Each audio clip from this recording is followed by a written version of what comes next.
Good morning, Sunday. The sunshine with it. So beautiful. Wala pang init kaya hindi pa na under yung fountain. But, yan. Glance course. Sandali lang. Pag naandyan na yung araw, magkaano na uli yan. Function na ulit.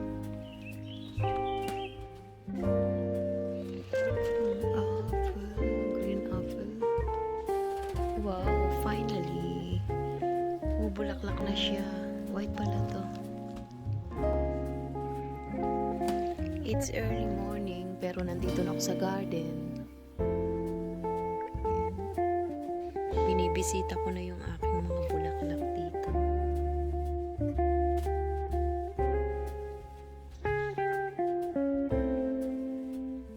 And look at my banana tree.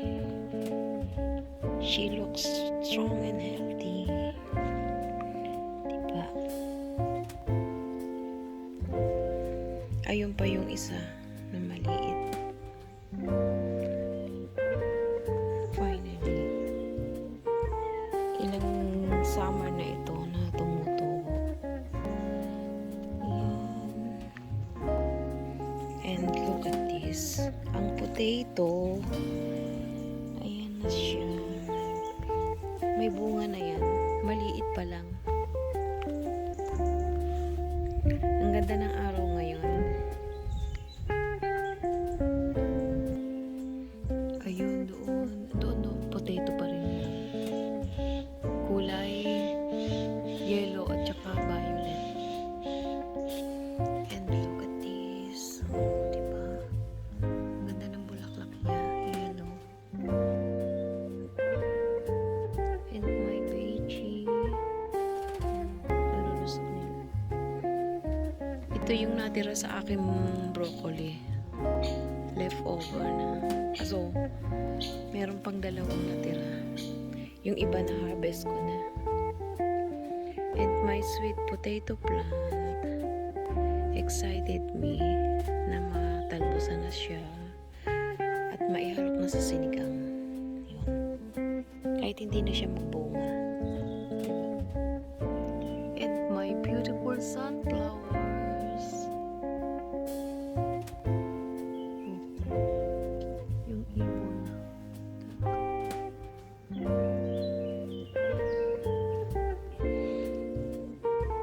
And the strawberry. May Plysicae strawberry. Till now, nag-ano pa rin siya, bubunga. Bali red yung kanyang flowers at ito ay pink. Medyo, ang lasa niya is sweet and sour pa. Hindi ko masabing matamis kasi sweet and sour pa siya. Maybe dahil bago pa lang siya. This year ko lang siya naitanim. And the dill. Ito yung dill. Ganda ng bulaklak niyo. Cute.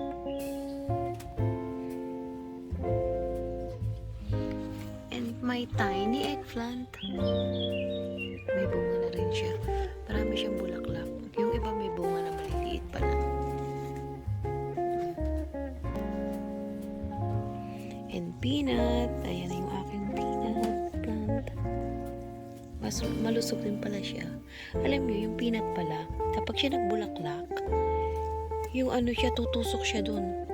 Tutusok ang bulaklak doon sa erde. Then, doon siya mag-uumpisang magkaroon ng bunga. Hindi ko alam, ngayon ko lang nakita. Ngayon ko lang nalaman. And my chili plants, ayan, may bunga na rin siya.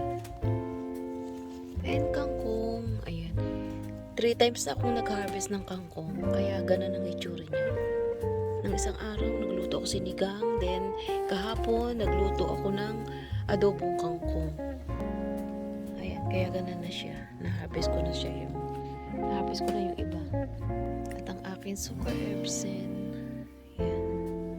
Marami na rin akong na-harvest dyan, at ayan, nagbubunga na.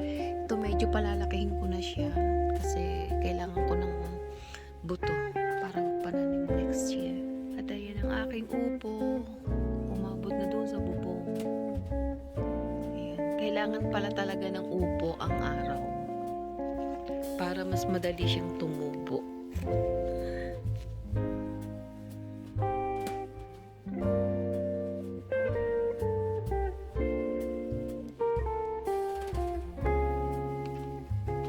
Yung aking tomato, ayan, natubo na siya. Maliliit pa lang. Pangalan ng variety na to is money maker. Yan, money makers daw siya. Kung bakit yun ang tawag, I don't know. Yan, medyo late na siya. Then, ayan ang bulaklak ng upo. Ayan, ang ganda. Yan talaga yung gusto ko, yung mag-ano sila, mag-declutter siya. Yung yung vine ba? Then, ayan na yung kanyang bunga. May bunga na siya.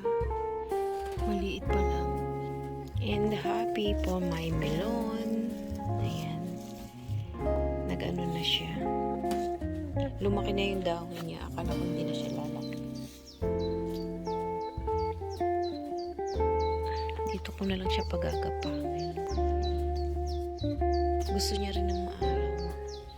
Then, another chili. Ito yung yung chili snack. Yung medyo matamis na malalaking bunga. Ayan. May bulaklak na siya. Hindi ko alam, para pagkakamali ko. Nung maliit siya, sabi ikat daw yung bababaw. So, ginawa ko. Pero, ang tendency niya, ang tagal bago lumaki. So, fail. And another tomato plant. Medyo late na ito. Pinutol ko na rin siya kasi masyado nang mataas dito sa pinakabubong. Pero ayun, parang may bunga na. Ay, oo nga, oh. Kahapon di ko nakita may bunga. And my cucumber. Ayan. 3 times na akong nag-harvest. Kahapon, dahil may nagtatrabaho dito, aking nilagay sa break nila, sa broth. Ayan, malaki na. Diba na uli? Ilang araw lang, kukunin ko na uli siya. Hindi ko kasi siya pinapalaki kasi yung mas maliit, the more na makat mo siya ng maliit, mas medyo matamis-tamis ang lasa niya kaysa sa malaki na. Ayan. Marami na siyang bunga. Fly-sig yan. Masipag itong mamunga. Take 2. Nabulol ako. Ganito pala yung yung bulaklak ng upo. Ayan. Pero ito patuyo na siya.